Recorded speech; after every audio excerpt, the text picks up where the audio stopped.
welcome back to our show, your show, Let's Talk Stocks. In studio with us this morning is Tanketa C Wilson, and she's head of the Barita Foundation. Welcome, Tanketa. I got the name right. You sure did. Congratulations. And thank you for having me. All right. Barita Foundation. Formerly Barita Education Foundation, but you've now expanded. Correct, for sure. So you're not just about education anymore. Talk to us about the foundation as well. Sure. So you are correct. We started out in 2004 as the Barita Education Foundation, where our primary focus was numeracy and literacy training in early childhood institutions.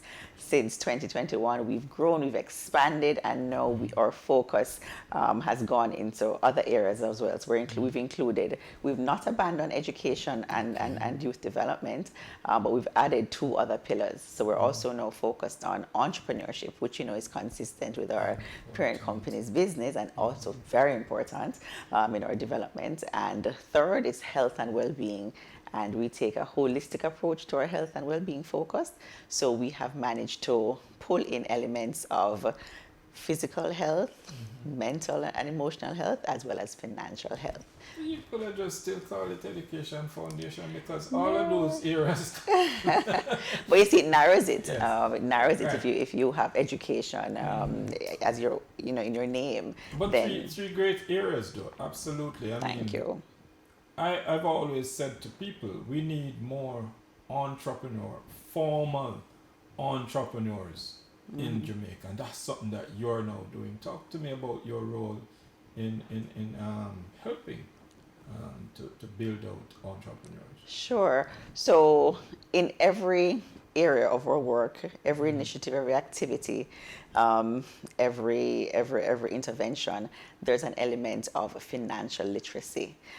We have identified that as a major gap in a lot of the social development work that takes place, and also in a lot of intervention, especially relating to youth. So our entrepreneurship pillar really is guided largely by financial literacy.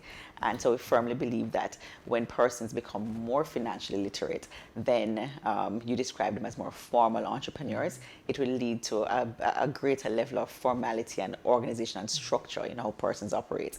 They'll understand. We start very basic. So we go into the bigger things like stocks and demystifying investments and so on, but we really spend a lot of time in the nitty-gritty and in the the basics, like what is money, how do you manage your money, what is budgeting, how do you create a budget for your business separate and apart from a budget for your home, because we found that a lot of small enterprises fall victim to dipping in the profits because you have to take care of very immediate bread and butter needs. It's interesting that you speak to that because I find just in general interaction, there are people who do not differentiate revenues from profits. Absolutely. And that's very critical. Absolutely. For the business. Absolutely. So, what do you have to spend after you have earned? So let's go very granular and with a very practical example. Someone who has, for example, a hairdressing business, a small salon, or just a small cubicle in a salon. Sorry. What happens is that what happens after you purchase your raw material, purchase your products, pay your rent for your booth or your space, and then how much you earn from doing hair, nails, and whatever other service you provide. Is there a difference between what you spent and what you've earned, and what do you do with that difference? But even more than that, so you speak to the cost of the raw materials and the rental and so on. But what about the cost of time? Absolutely. What many does of that? them don't pay themselves like that. They don't. So that's also a very critical part of elements of what we try to incorporate in our financial literacy training, that you have to pay yourself first, and which is why a lot of people, sometimes young entrepreneurs, end up getting into problems because they don't pay themselves, so they're constantly having to go and take, and there's no set salary for themselves, so it never stops. There's no limit, there's no minimum, no maximum. So we really try to incorporate that, those very basics into our programs. There's one initiative that we recently completed. We're very proud of it because we've seen our entrepreneurs really grow over what was just a 6-month period, which is, development specialists will tell us, a very short time in which to effect change, but it is a stepping stone to effecting, long-term change. And so that was a partnered project with USAID, FHI 360, implementing partner of USAID. And we worked with, at the end of it, we were able to close out with 22 entrepreneurs. Okay. And these are persons, who would be described as at risk or from underserved communities. Okay. And so they had a variety of businesses. Some started out, some entered the program already operating, small enterprises. And then you had others who were interested in starting, had a talent, had a skill, know how to sew or know how to do hair, for example, but just did not have the know-how to get started or the capital and the resources. So we took them we started with a behavior change and, a social skills training in the beginning, and from there we moved into the entrepreneurship training, and so we're able to take them along the full gamut of really preparing them for, as you described earlier, formal entrepreneurship. And we're just so super proud of them, because by the end, when we did our post assessment, we saw where they grew leaps and bounds and really are on track to to be successful in their businesses. Great. I want to talk to you, Tanketa, about the third pillar, the health and wellness, and it's something that we take for granted. Here in Jamaica, we expect that everybody should just be all right, and then where there are mental challenges or even mental illness, we tend to stereotype and treat it in a particular way. How have you ventured into that area? What are your roles you play? How do you manage? Yeah, that's unfortunately been the reality in terms of how we view wellness and well-being. So we take it beyond wellness. We look at the overall being, which is why, again, we've incorporated the mental, emotional, physical, and financial. Again, throughout our programs and initiatives and activities, we try to incorporate some element of wellness, some elements of, especially for the longer projects we implement, we try to include some element of counseling support. Obviously, leaning on the professionals in that area where we identify challenges. There's a strong monitoring and evaluation thrust throughout our work as well.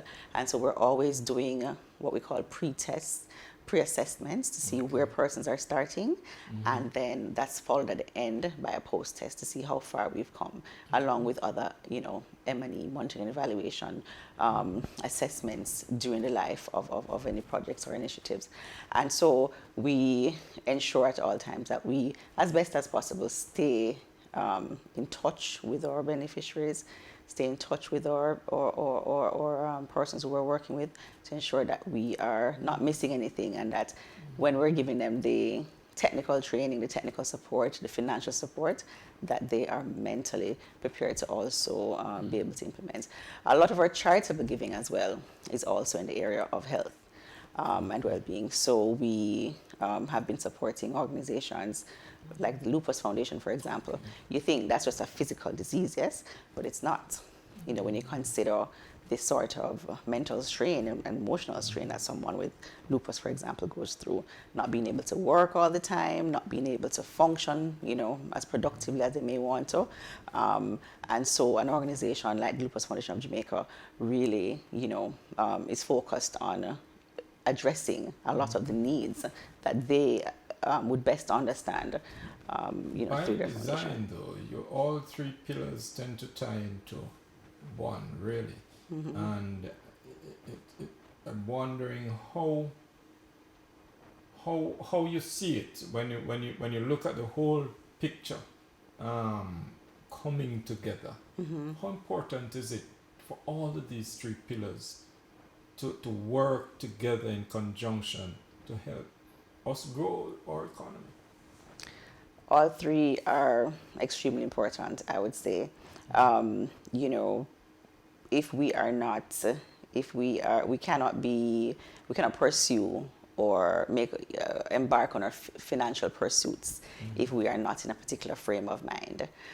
We cannot engage effectively with each other or with external partners if we are not, you know, an emotional and mental soundness. And of course, it takes cash to care. Of It course. takes cash to care. Absolutely. So we need to, you know, be in a position where we're financially well in order to be able to pursue our dreams and aspirations, and to be able to, you know, be able to provide for ourselves, for each other, and contribute to our families, supporting our families, our communities, and the country. And of course, physically as well. You know, there's a sociologist, I can't recall her name now, who said the health of a nation is the wealth of a nation. So if we're not physically well, we won't be able to enjoy the fruits of our labor. So all three really are critically important, you know, which is why we've decided to pull on all three in fulfilling our mandates under our third pillar. And just to let you know, you tie right in with the tagline of our program. At the beginning of our program, we say health is wealth. Ah, perfect, perfect. So we're definitely aligned. Yeah, we're quite aligned. Yes, with the we're quite Barita aligned. Foundation. Awesome. I give you the last word as we look to wrap up. What is it that you'd like to leave with the public? Sure. So, you know, we currently have many different programs and initiatives that we are offering as our corporate social responsibility and outreach. But I want to highlight one now, and that's our scholarship program. Okay. Right. We're really in trying to bridge that gap between, you know, education and academic goals, and financially, we've provided scholarships. We're providing scholarships, 5 different scholarships this year. It's our second year. The flagship scholarship is our Rita Humphreys Lewin Scholarship in Early Childhood Education. So we've stayed true to that, our early childhood roots. So we invite persons to go onto our website and apply to the one that, you know, is most applicable. We have scholarships for CAPE, CSEC, as well as for our PEP students who would have completed PEP this year. And we have one for our team internally, because corporate social responsibility is about looking out and supporting outwards, but also looking in and supporting our internal team.